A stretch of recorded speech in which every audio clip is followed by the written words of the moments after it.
Okay, so recently we got the PlayStation 5, finally, after like 2 or 3 years. I don't know how long it's been out, but if you haven't checked out that unboxing video, go ahead and check it out. It's going to be linked in the video description down below. But we have an upgrade now for it. This is the Samsung 980 Pro NVMe SSD for it. It's a 2TB version. The PS5 only comes with like 845 gigs or 825, something like that. Anyway, it's not enough. I mean, just after a couple games, you already are cut down to half of that. And with newer games coming out, updates and all that stuff, especially games like Call of Duty, they're going to take well above 200 gigs after like a year or so. An SSD is a much needed upgrade. You should definitely do it if you haven't already. And a 2TB should be good enough to hold, 10 to 15 games depending on the size. So we're going to be installing it. Well, first unboxing it, then installing it. And yeah, probably install a game as well just to test it out and see how it goes. And I did a little bit of research. I made sure this one was compatible with the PS5 because the area for the SSD on the PS5 is not very big. So many of these come with a heatsink. You just need to make sure that the heatsink does fit and it's not too big. It's not gonna, not allow the PS5 to close. And I can't get it out of the box. Man, I've been really bad at opening boxes lately. But yeah, there are many different types of SSDs out there for the PS5.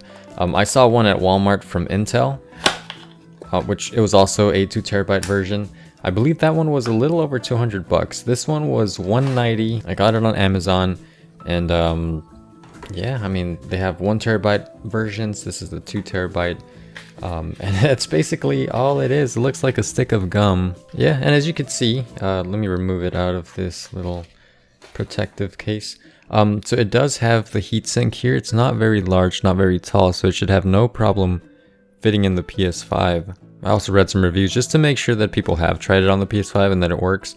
And yeah, I mean, it says PS5 compatible in the Amazon listing, but people have commented as well saying that they use it on the PS5. So that's, reassuring. Definitely good to make sure that you're getting something that's compatible with your system. Let's go ahead and install it. From what I hear, it's a pretty simple process. You might need a screwdriver. So let's get to it. Alright, so before you begin, you obviously want to remove the bottom cover and set the PS5 on its side.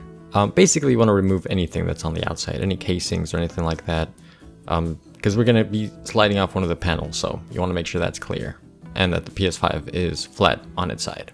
To remove the panel, you just push it up from the top left corner there, opposite of the drive, and then just slide to the side and it'll pop right off. This is what it looks like when it's open. We got a nice big fan there, the disk driver reader cover, and then on the bottom side there, that's where the M.2 SSD would go. We don't have to mess with any of the other stuff, just the bottom part, this part right here, the M.2 SSD location. I did have just a normal screwdriver Phillips had, but the screw was a little smaller, so I had to swap out and use a smaller screwdriver, and that did the trick just fine.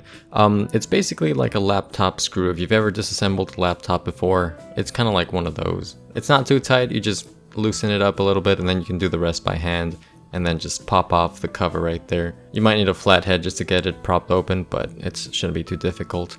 There's another screw on the inside. That one we're going to use along with that little ring washer thing. I'm not sure what it's called, but we're going to use those to make sure the SSD is nice and secure once we install it. So at this point, you can grab your shiny brand new SSD, take one last look at it, because once it's inside the PS5, you're never going to see it again. And before you install the SSD, you just want to place the washer where you think it's going to be, and you can hover the SSD, over that space, and you'll know where it's going to be screwed into. You're just going to line up the pins on the SSD with the pins, the connector, onto the PS5 side. And all you really have to do is go in at an angle and then kind of connect them. Mine didn't click, but I do hear that for some people it is clicking. I was listening for it, but it didn't do it. But it is inside, you can tell when it's in. And it's going to be going up a little bit at an angle, which is perfectly fine. That's what the screw is for. Once we are screwing it in, you just hold it in place with one finger and then screw it in with the other until it's snug. It doesn't have to be too tight.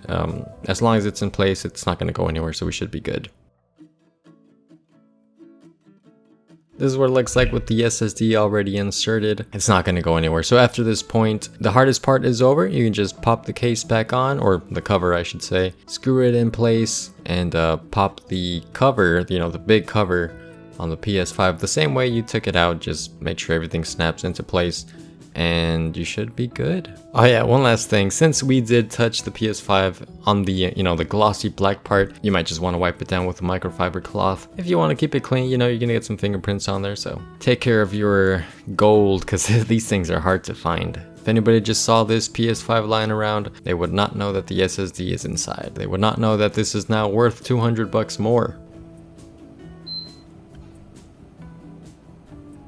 Okay, so it's finally plugged in. Once we turn on the PS5, this is the first screen we're gonna get. It says, to use your M.2 SSD, you need to format it. And then obviously formatting means all data will be deleted. Want to continue? Yes. Don't format or format. We're gonna go ahead and format it. Ours was brand new, so I mean, there's nothing on there. But if there was something on there, this will delete everything on it and start from scratch. So read speed, I believe the requirement, I'll put it up on the screen, but I think it's 5,000 or 5,500 megabytes per second. This one actually has 6508. I think it's advertised for a bit more, but this is what the PS5 reads. So we're good on that, hit OK. And then your M.2 SSD has been formatted. To change where your games are installed, go to Settings, Storage, Installation Location. I gotta remember that. And then if you want to remove it, just make sure to turn off your PS5 first, obviously. So hit OK, and rebuilding database should be quick, and that's about it. So let's go into the settings real quick. I already forgot where it was. Storage, installation location. So PS5 games and apps, you can choose where you want to save them. Let's go ahead and give it a shot. So M.2 SSD. Actually, I switched it up a little bit, so I put PS5 games and apps on the console storage, and then any games that I'm moving over from PS4, because I have a bunch of games from PS4, if I install them on the PS5, they'll go onto the M.2 storage. Obviously, at some point, since the games are probably going to add up, my PS5 games will probably also end up on the M.2 storage. But let's install an older PS4 game on the M.2. Alright, so we'll go ahead and do Days Gone.